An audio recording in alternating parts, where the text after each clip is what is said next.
Welcome to Intro to Notary 101. This class has been presented to you by the Stampin Academy. My name is Rafael Jemerson. I am the owner and founder of the Stampin Academy, where we help notaries use their stamp to make more money. Now, it was brought to my attention that in our school that we have classes on how to do estate plan signings, how to do loan signings, how to launch your notary agency, just a host of everything that you would need to offer these specific services in your notary business. But what we have missing is a class for folks who may be interested in launching their notary business, or they just don't know what a notary public is. So this is going to be your introduction for today's class, for today's agenda. What we're going to talk about is who is a notary public and why do people need their services, how to get commission, how to properly set up your business. And we're going to basically give you everything you need to get started. So by the end of this course, you'll have an idea of who a notary public is, what is that they offer to the end where you're going to be confident enough to know what you need to do to get started, how to launch your business so you can start generating revenue in your first 30 to 45 days. All right, so let's get right into it. So first off, what is a notary public? The official definition, a notary public is an official of integrity appointed by state government, which would be your state's, typically would be your Secretary of State, to serve as an impartial witness in performing a variety of official fraud deterrent acts related to the signing of important documents. In a nutshell, your role as a notary is to fight fraud. Okay, so now that we know what a notary public is, we need to figure out, what does a notary do? There's a host of responsibilities that a notary public has, but we're just going to break down just the 4 key points that you want to keep in mind. So number one, as a notary, your job is to screen the signers of the documents for their true identity. So let's say, for example, I have a document that needs to be notarized. First thing I'm gonna do as a notary, I need to verify the person that needs the document notarized, they are who they say they are. We want to verify their identity, okay? Secondly, we want to find out their willingness to sign without intimidation. An example for this would be, let's say if you get a phone call from a person, they need to get a power of attorney notarized, right? And if you're not familiar with a power of attorney, it's just basically you giving a person a power of attorney to make financial to get access to your financial accounts, access to your medical information, etc. And one of the first things that you want to be sure of, you want to make sure that the person who's giving power of attorney, that they're signing these documents, and they're giving this person power of attorney, they're not being intimidated to sign these documents. So that's the second point that you want to be aware of. Number 3, you want to screen their awareness of the contents of the document. So using our prior example for the power of attorney, you want to pre-screen the client, the signer. You want to verify that, okay, the person who needs his power of attorney notarized, and they're giving this person power of attorney, are you aware of the documents that you're signing today? Okay, do you want to verify, are they aware of what they're signing, and are you sound of mind? Are you competent? Because if the person that's signing over power of attorney to the individual, which would be the agent, and if they're not comfortable or they're not aware of what's going on, you as a notary will need to get up, you will leave, because if you were to proceed with getting these documents signed, and that person, let's say these documents happen to end up in court, and we find out, and the court finds out that the principal signed these documents under duress or intimidation, you as a notary could be held and can be in hot water behind that. So it's very key. You want to screen their awareness. You want to make sure that the principal is sound of mind, they're competent, and they're aware of the documents that they're signing. And then there's also going to be some situations where a notarization is also going to require the notary to put the signer under oath.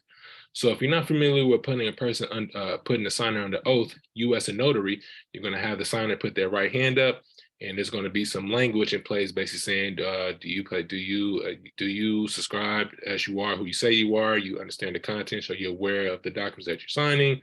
Or are you aware of are you verifying that you are who you say you are, etc. So there are going to be some instances where you will have a person, where you as a notary will have to put a signer under oath, and that's pretty much what the notary does. So in a nutshell, you as a notary, you're here to deter fraud. You're not a lawyer, you're not a high-ranking official. Your job as a notary is just to verify the identity of the person, to verify their true identity, and the person that they're signing the document they're aware of what they're signing, and they're not signing these documents under intimidation or duress. Pretty simple, right? And that's pretty much what a notary does.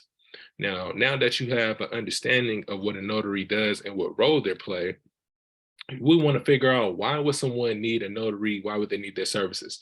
And again, there's hundreds of reasons why a person would need a notary, right?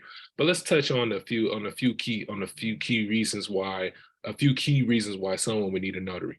Number one, you're purchasing or selling a home. Typically, in real estate related transactions, a notary is required. Business transactions, for example, if someone is buying a car, selling a car, or someone is loaning a friend some money, you want to get that loan under paperwork, just basically acknowledging that there's an agreement in place. Typically, you want to get a notary to be an impartial witness to those documents. So in case, if anything goes bad down the line, if the two parties involved happen to go to court, we have a document that shows that this was notarized and this is an official document. Another reason could be for healthcare related reasons.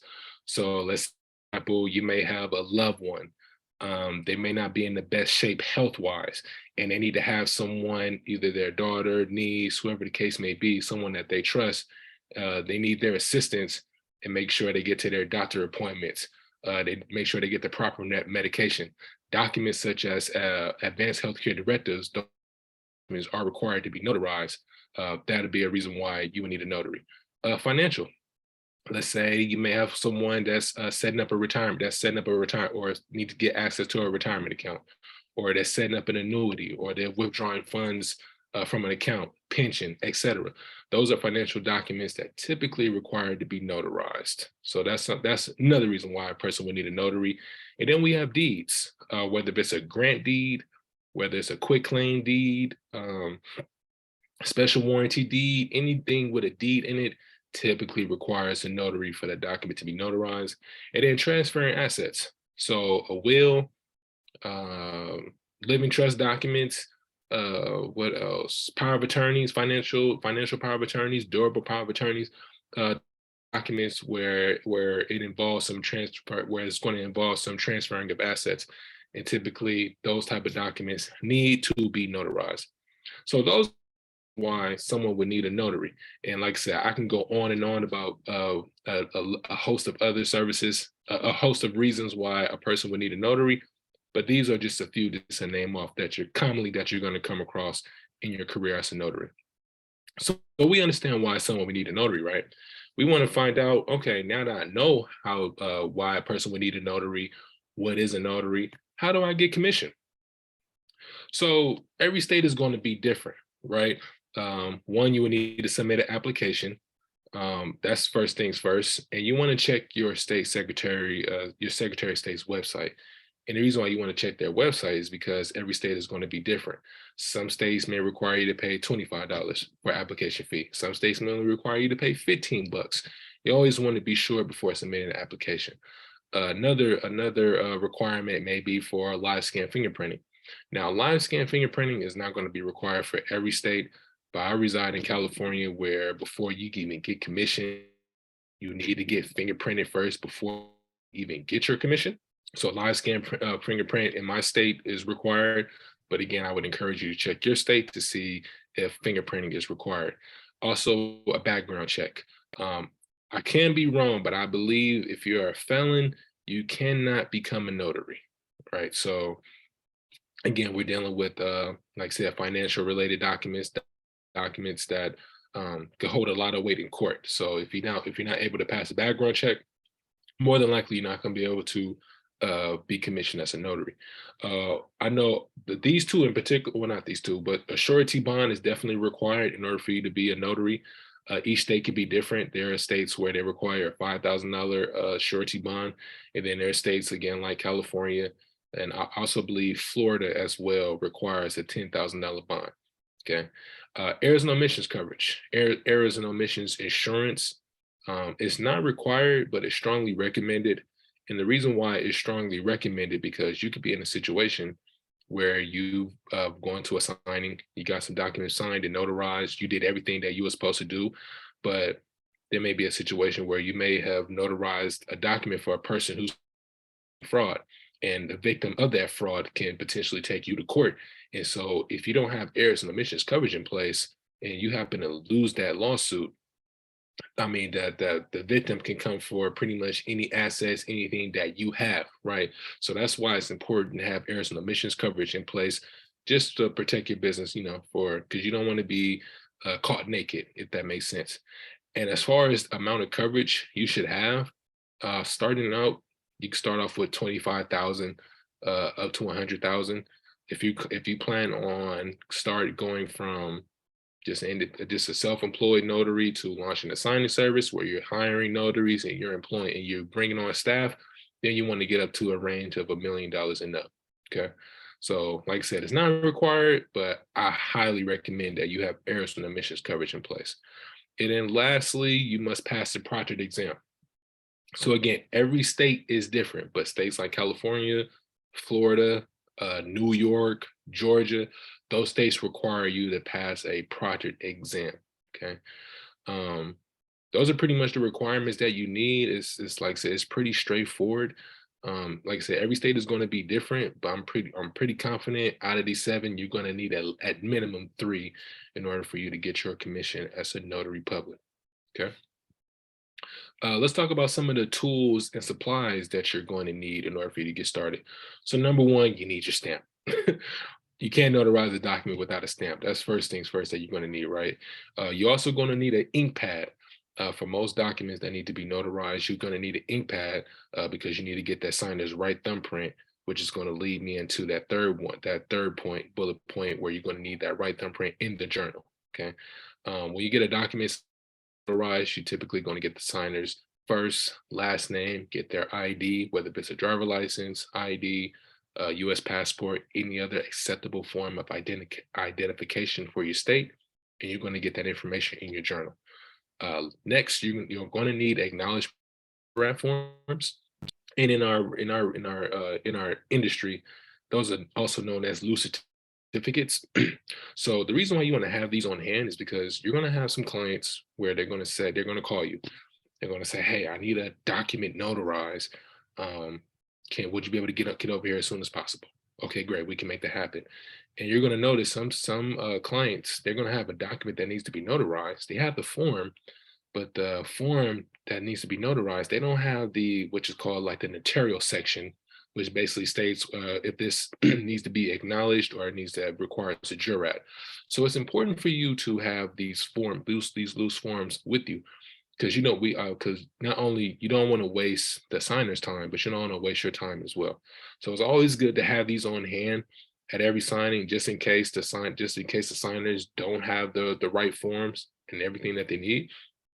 But yeah, you can pay for these if you want to go to the National Notary Association website, but you can also download these for free as well. If you intend on downloading these forms for free, you just want to make sure that you have your state's notarial wording, because you will come across some documents, if they don't have the proper notarial wording, those documents can be rejected. And if if the consumer or client has a deadline that needs to be met and they need these documents signed, and they happen to miss the deadline because you didn't attach the right certificate, they're going to be very upset. You're going to get a bad review and they're going to want a refund. So always make sure you attach the right forms. Make sure you have your state's notarial wording, so that way you're in compliance with the law. Okay. Next, you want to have blue and black ink pens. If you're working with real estate related forms, it's suggested that you have blue pens, but you can also have black ink pens as well. But like I said, if you're working with a loan officer, working with lenders, you're working with title companies, it's recommended that you use blue ink pens, but you want to have both as well. So in situations like that, you would just need to go based off of what the instructions are from that particular client that you're going to be working with, what they require, and then you just follow suit. Next, you want to have a dual tray laser printer. Now, like I said, it's not required, but it is recommended if you decide to go the route of doing the loan closing side. You want print where it's going to require you to print out hundreds of pages. A dual tray laser printer is going to be your friend. And the reason why you want to have this type of printer is because these type of printers can print out 42 pages per minute. I suppose if you just try to use an inkjet printer, the speed, I mean, the speed, the speed, it doesn't even compare to a dual tray laser printer. And then also it's a benefit to have a dual tray laser printer, because outside of real estate, you're going to come across clients that may be a law firm client where may need some living trust documents to be printed out and to be brought to the client. You may have some financial related documents or applications that need to be printed out and they need to be brought to the signing, because most folks that you're going to come across, your client base, they don't have a printer. They either got to go to FedEx or they got to go to a neighbor's house to get those documents printed. So just as a value add, is you should definitely have a printer in place. Just as a quick bonus tip, if you do have someone that needs to have documents printed, I recommend charging 20 cents per page to be printed. Um, yeah, because like FedEx, they're going to charge you charge you 17 cents per page. Obviously, they can charge a little bit less because they're a larger company. But you, as a small business owner, you got to make everything count. So that's a quick bonus tip. And lastly, you want to have a carry-all bag. Your carry-all bags is going to be sure for you to carry your journal, your stamps, your forms, your pens. It's going to be everything that you need. So that way, when you do get that phone call, you're prepared, you're ready, got your bag with you, take it to the signing and get everything squared away. So those are going to be your tools. Those are going to be the supplies, everything you need to get started.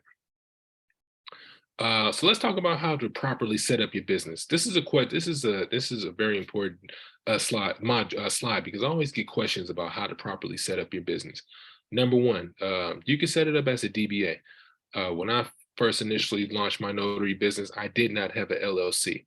I launched the business as a DBA. So my name is Rafael Jimerson. And I was doing business as Jimerson Notary Services. And the reason why I set it up as a DBA is because I was a sole proprietor. I didn't have any employees. I didn't have any independent contractors that I was working with who I could send out invoices to for jobs that was completed for my business. So I just set it up as that. And like I said, if you're a sole proprietor, if you just intend on just working for yourself, said you can set your business up as a DBA, you'll be compliant and you shouldn't have any issues. Now, if you if you intend on sending out invoices to independent contractors and you're going to hire staff, or if you intend on applying for business credit down the line, or if you intend on doing like government contracting, things of that nature, then you may want to look into setting up an LLC.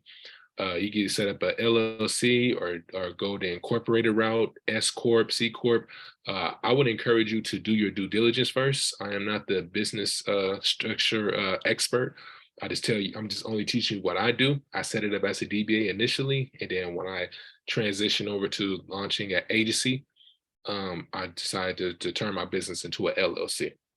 But like I said, if you're a sole proprietor as well, it's definitely okay set it up as an LLC as well.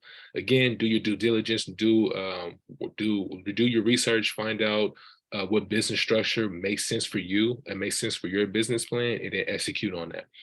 If you want to if you want to know how to set up your business and everything, um, you can use InkFile. That's what I use to set up my business, inkfile.com. And you can also check out LegalZoom. There's also other professionals where they'll help you set up your LLC, help you set up your business properly. So that way you're compliant and you're not having any other issues down the line when you're running your business. And then also you want to set up your business checking account. Once you start doing business, you do not want to deposit, you don't want to deposit checks that were made through your business into your personal account. You want to keep that separate. You just want to keep your business account separated from your personal account, not just for personal reasons, but also for business and tax related. Again, I'm not the tax expert. If you don't separate them both, it's not going to be any tax advantages for you and your business. So you can set up that business checking account and also keep that separate from your personal. You're not going to be able to set up your business checking account until you officially set up your, like say your DBA or set up your LLC, etc. And then I don't want you to miss out on this key point. Do not pay for an EIN number. You can apply for it for free on irs.gov. I've seen there's some people that I've came across before that's paid for EIN number, and shaking my head.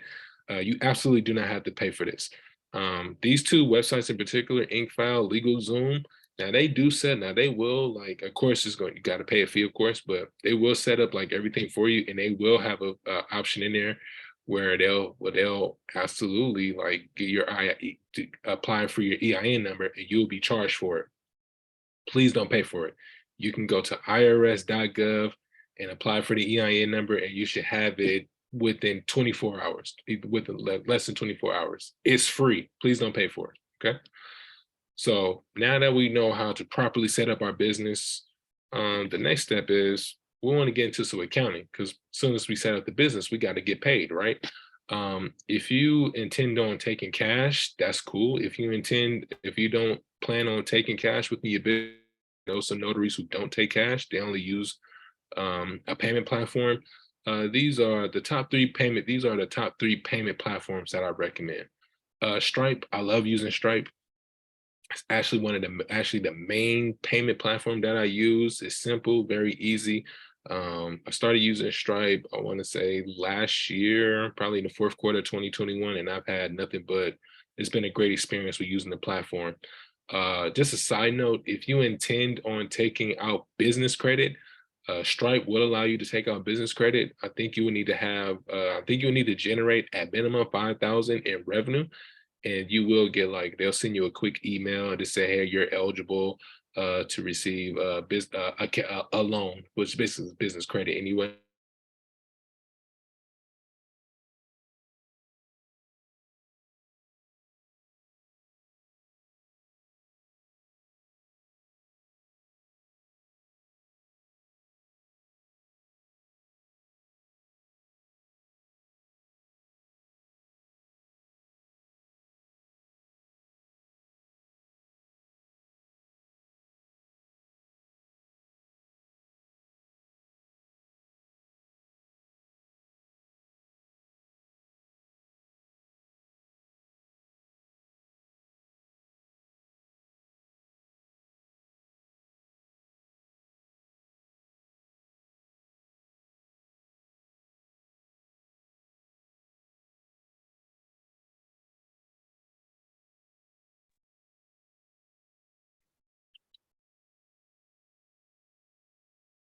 So sorry about that. We had a quick pause. We had a quick pause. Some technical issues. Like I was saying about PayPal. Again, I'm not the biggest fan of PayPal. I mean, they get the job done. Just the downside is once you first get on the platform and you start to set payments through the platform, they're going to make you wait 20 to 25 days before you can even withdraw funds, because I guess they got to verify your account, got to verify that you're actually legitimate business and you're not running a fraud or whatnot. Venmo is another platform that you can use to accept payment as well. Like I said, I use all three. Stripe is my favorite, but every now and then you're going to come across clients where they're going to ask you, well, do you accept payment through Zelle? Do you accept payment through Venmo, through PayPal? Also another quick side note, you want to be in control of the type of payment that you accept. So if you don't use any of those platforms, you could just say, well, there's the only platform that I use is Stripe, only payment platform that I use is PayPal or Venmo, and also Square. Square is another platform that you can use. But yeah, find one platform or two that you want to stick with and then just run with that. And also in regards to accounting, you want to set up QuickBooks. Reason why you want to set up QuickBooks, because this is going to help you again for tax reasons. It's going to help you see what's your cash flow for the month. It's going to help you learn if you're a profitable company or not. Also, what's going to help you for your notary business and keeping track of your signings, your profit for the month, how much you make it per signing, is going to be Notary Gadget. I strongly recommend that as a new notary, you set up your Notary Gadget. And again, because it's going to help you determine if you're profitable for e-signing. It's going to help you keep track of the clients that you're working with. It's going to help you keep track of the signings that you're doing per month. It's going to help you measure to see how your business is performing month after month. I highly recommend Notary Gadget. Another cool thing about Notary Gadget as well is Let's say, for example, you may have a signing in any town and you're driving from who town, right? Once you put that information inside Notary Gadget, it's going to let you know how many miles that you've driven to that signing and back, a round trip, and it's going to calculate the estimated expenses that'll be taken out just for that particular signing. So let's say if that particular signing is going to pay you $150, well, Notary Gadget is going to calculate the expenses that's going to be subtracted from that particular signing due to your drive time. And then, like I said, when it's time to do your taxes, you can take that information, take it to your CPA, and then go from there. Definitely slept on. A great platform, a great tool to use. Definitely recommend utilizing Notary Gadget. All right. So now that we got the accounting in place, we know how to what platforms to use to start bringing in the money. We know what platforms to use to track how our business is performing month after month. We want to find out, how do we make that hotline bling? How do we get that phone to ring? How do we get these clients to the door so we can start servicing them and and collect payment? Well, the first thing you want to do is you want to get a domain, right? If you have a business, when you have your business, right? But you want to make sure that you have a domain name for your business. So let's say my business is called Stockton Mobile Notary. I want to be sure that when I go look for the domain name, Stockton Mobile Notary is available, right? Because I want people to find me. I want people to find my business, right? So they can call me whenever they need me. If you're looking for a domain, I highly recommend using Google Domains. Google Domains is very easy. They make it very simple for you. All you gotta do is search for the domain name that you're looking for. And if it's available, if it's not, they'll let you know. Very easy for you to set up. Highly recommend using Google Domains. If you're not a fan of Google, you don't want to go the Google Domains route, another domain platform that I use is called domains.com. I've bought a couple of domains from that site before, but I don't really use it that often just because how simple Google is. So highly recommend checking out Google Domains. Once you have your domain, the next thing you want to do is you want to get a website, obviously, because how are people going to find you if you don't have a website, right? You can try Fiverr. You can actually there's actually website designers who specialize in creating websites for notaries that you can look up. The price ranges are pretty good. I mean, you as a person that's a beginner, you're watching this, you don't need nothing fancy. As long as you have a one-page website where it has your name, the services you offer, what city you serve, and there's a lead contact form where a person can put their name, their phone number, and why they need your services, and they can reach out to you directly. That's pretty much all you need. A one-page website will suffice. If you don't want to go towards the Fiverr route and you just want to do it yourself, you can go to GoDaddy.com, where it's pretty much you can pretty much just create the website yourself. I've used GoDaddy before back in my early career as a notary. It's pretty simple to make. Yeah, GoDaddy.com. And if you want to do sort of a plug and play where you can just grab a few things, plug it here and there, definitely recommend checking out Squarespace as well. So after you get your website created, you want to get a business phone number. You don't want to have people calling your personal line as a notary, because the last thing a person wants to hear is, if I'm calling you and I need notary services, I don't want to, the first thing I hear is hello. Like, no, that's not professional. You want to be able to tell the difference of if this is a personal call or if it's a business call, because the way I'm going to answer the phone as a business is going to be much different than answer the phone as a for my personal call. So if I'm on a personal call, it's gonna be like hello. But if it's a business call and I know this is someone that's calling me for business, the first thing I'm gonna say is, hi, this is John with John Doe Notary Services. How can I help you? It's gonna be a much difference, and that person's gonna tell that you're professional, and just by the way that you're answering the phone, because obviously, first impressions are everything, right? So make sure you have a business phone number. If you got to get a second phone, I would encourage you to do so as well. But if you don't want to get a second phone, get a business phone number. Business phone number. I started out using Google Voice initially. Yeah, Google Voices I started out with initially. It's free. So if you don't have, like I said, if you don't have the capital right now to invest in getting a business line, I don't know what to tell you. I think it's money. It'd be money worth, money well spent if you do it. But if you choose not to, you can always use Google Voice. Until then, if you do have the capital, I definitely recommend using Grasshopper. I've used Grasshopper from the beginning.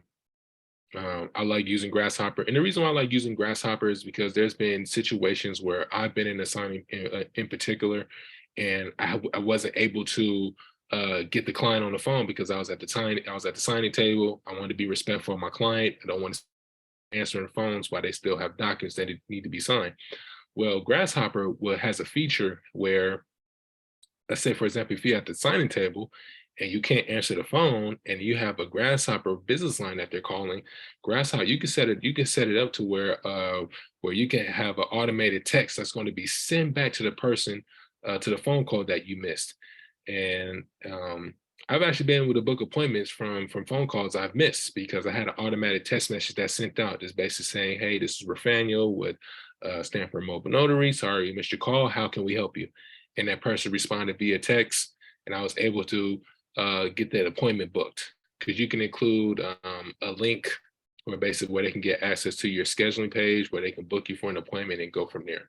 So don't sleep on Grasshopper. It's a great investment. Business email. It's nothing wrong with just your normal email where it may be John Doe Notary Services at gmail.com or at Outlook. I don't think there's nothing wrong with that. But for professional reasons, as far as like making your business stand out from the next person's notary business, highly encourage you to get a business email. And the reason why you want to use a business email, because you're going to work with companies where they're going to email you have sensitive information, and you don't want those type of documents to just be sent to your personal email. You want to have a business related email where it's encrypted. It's gonna not only it's going to protect the person whose sensitive information is on those documents, etc. So a business email that I recommend, try using Google Workspace. Google Workspace, I think at their lowest plan is like $6 a month. The highest is $18, but I would stick between between the $6 to $12 a month. It's well worth it, and again, you could write it off on your taxes. Next, you want to get a logo created. I encourage you not to spend too much time on this, because at the end of the day, not having a logo is not going to make or break your business. You're not going to have a person say, "Well, I'm not going to I'm not going to use this notary because he has a logo." Like, please don't spend too much time on this. I can't tell you the amount of students that I've came across who've yet to perform a signing because they're still focused on the logo. The logo is important, but it's not that important. You can either go to Canva and create the logo for yourself, or you can go to Fiverr, pay 15 to $20 and have someone create a logo for you. In my personal opinion, you should either just go to Canva and then create one for yourself, or just outsource it. Please do not spend more than a day on the logo. It is not that important. What's important is for you to be visible and to generate revenue. So once you get the logo created, you got your business email, you got your website, you got your domain name, you're ready to get your business up and rolling. All right. So now that we know how to get that phone ringing, we need to get into the marketing, because the marketing is where the money is going to be at. Again, maximum visibility equals money. If nobody knows who you are, how do you expect for them to pay you? If no one knows who you are, how do you expect them to pay you? And here's some basic marketing channel strategies that you can use right now after you get your notary commission to start bringing in business within the first 30 to 45 days. Number one, as soon as you have your website, you want to set up a Google Business Profile. Google Business Profile, you're going to set it up for your local market that you're serving. Obviously, you want to have your business phone number, you want to have your website, you want to have the services that you're going to provide.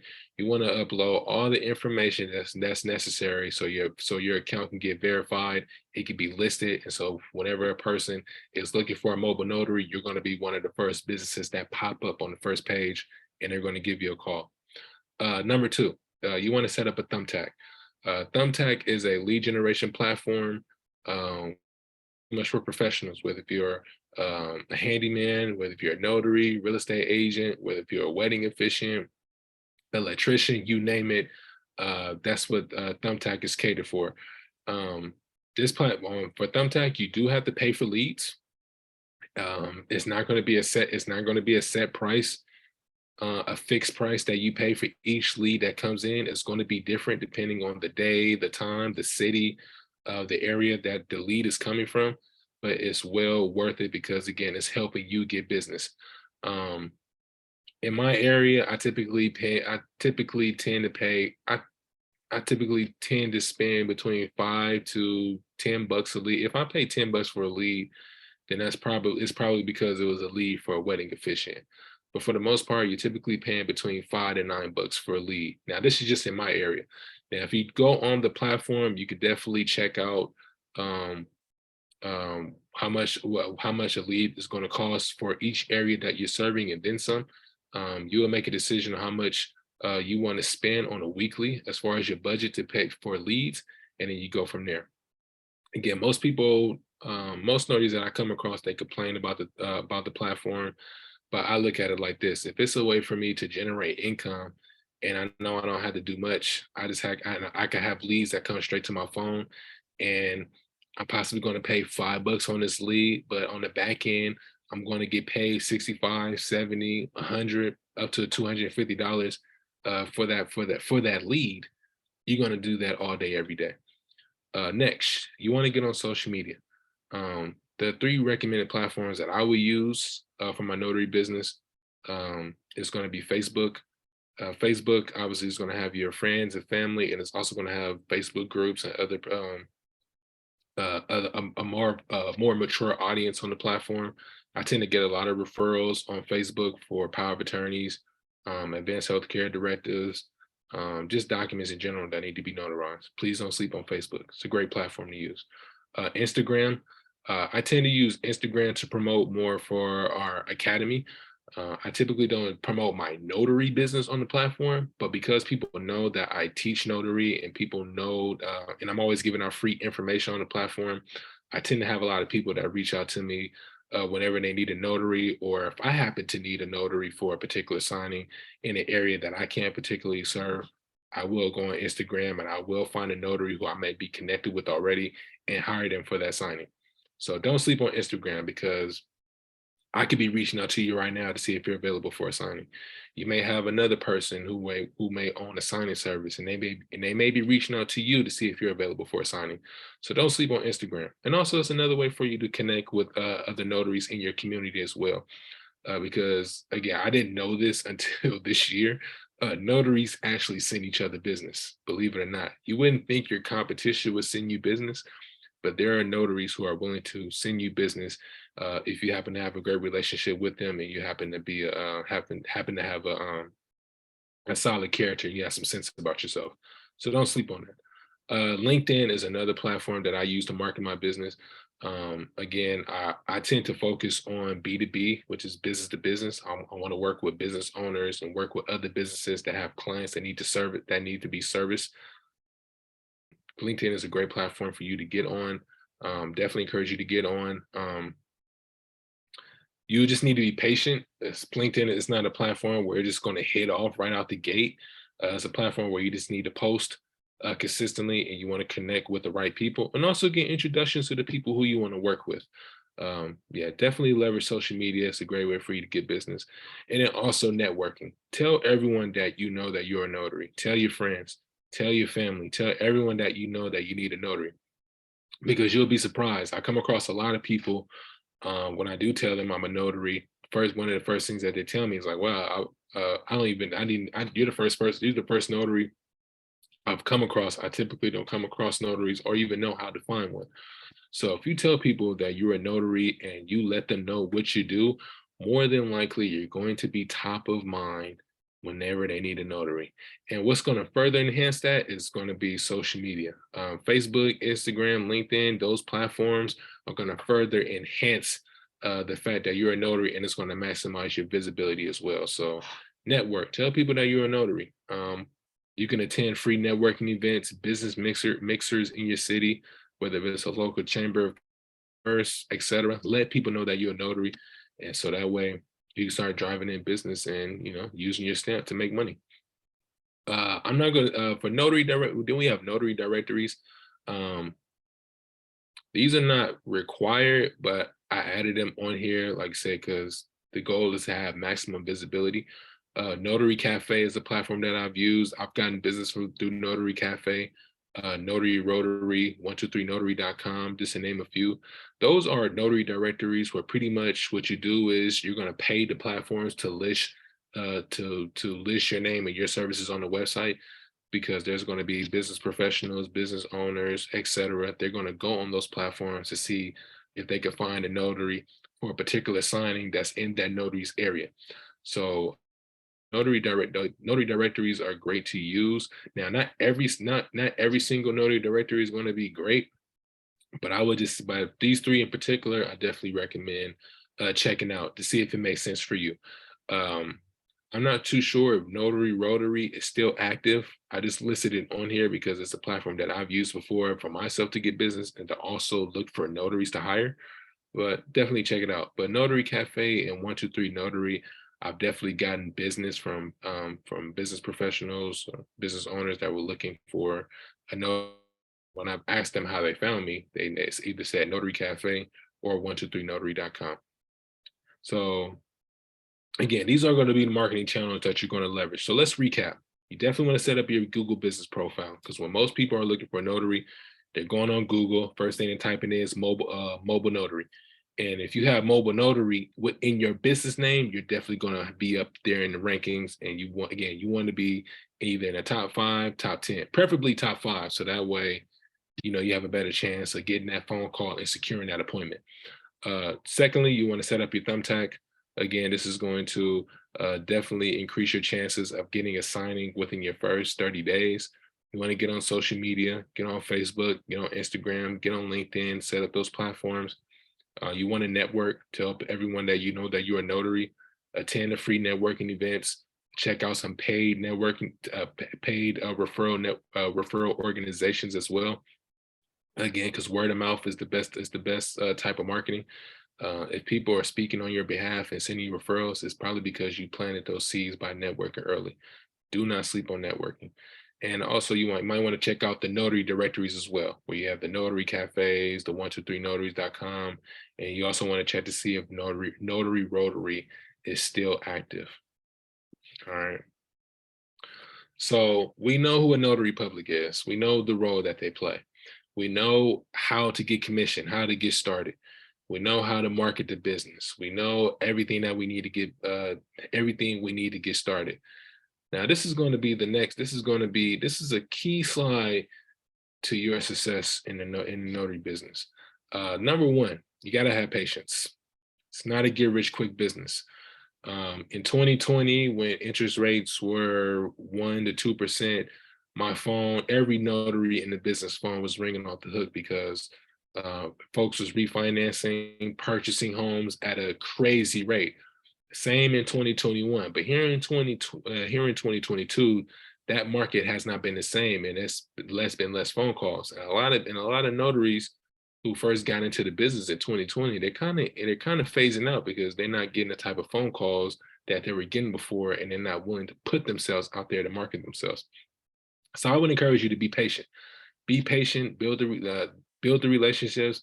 Let things play itself out, and build from there. Number two, you want to embrace the failures. I'm gonna just let you know right now. You're not gonna book every appointment. You're gonna have people that's gonna say, "Oh, I'm gonna call you back." You're gonna have people that's gonna book the appointment with you, and then they're gonna cancel at the last minute. You're gonna have people that's gonna book the appointment with you, and as soon as you arrive to the appointment, they no show. These things are going to happen. Only thing that you can do is embrace it, because it's all part of the business. Use those examples as learning lessons to refine you. So that way, as you continue to get more reps in, and as you continue to advance in your business, you know how to handle those particular situations. So don't run from it. Don't get mad. Don't get emotional. Embrace the failures, because it's only going to help you in the long run. Number three, you always want to follow up. And the reason why you always want to follow up is because You're going to have people that's going to call you. They're going to need they're going to need notary services. You're going to tell them you're going to tell them your price, and they're either going to book with you or they're going to tell you they're going to call you back. If you don't hear from them right away, you want to follow up because you never know. Folks get off track. Folks have families, jobs. It's a many different things that they may have going on, and they may have just forgotten to call you back. So always follow up because you never know. They may have meant to call you back, but just got sidetracked. Because what happens if another notary calls them and say, "Oh yeah, I definitely need a notary. Let's do it at this time." You may have missed out on that business. So always follow up. The money is in the follow up always. That applies in every industry. Answer the phone. This probably should have been number one. This probably should have been number one. This is the number one problem that most notaries have is they don't answer their phone. They did the groundwork. They did everything necessary to start their business. They got the certifications. They did everything they need to do to get started. But yet when it's time for them, when it's time to secure an appointment, they're not answering the phone. If you answer the phone, you're going to do better than 90% of the notaries that's in the industry. Guaranteed. To the phone, you're going to win. Simple as that. And last but not least, you want to network and build relationships. The notary business is sort of similar to, not sort of, it kind of is similar to the real estate business. It's a relationship business. Yes, you're going to have clients that find you on Google, Thumbtack, where it may be those one-offs where they only need your services just that one time and they're going to go on about their day. But there's businesses that need monthly notarizations and they need your services on a consistent basis.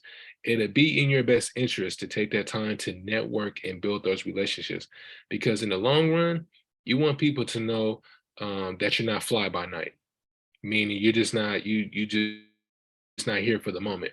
You want people are going to do business with who they know, like, and trust. If you can keep those three things in mind, you're going to always stay top of mind for people who you build relationships with. If they need a notary, they're going to send you business.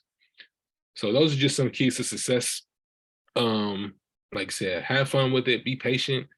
You're not going to book every single appointment. You're going to have folks that's going to go in a different direction. It happens. The only thing you can do is keep a positive attitude, keep embracing everything that comes along with it, good or bad, and you're going to do pretty good for yourself.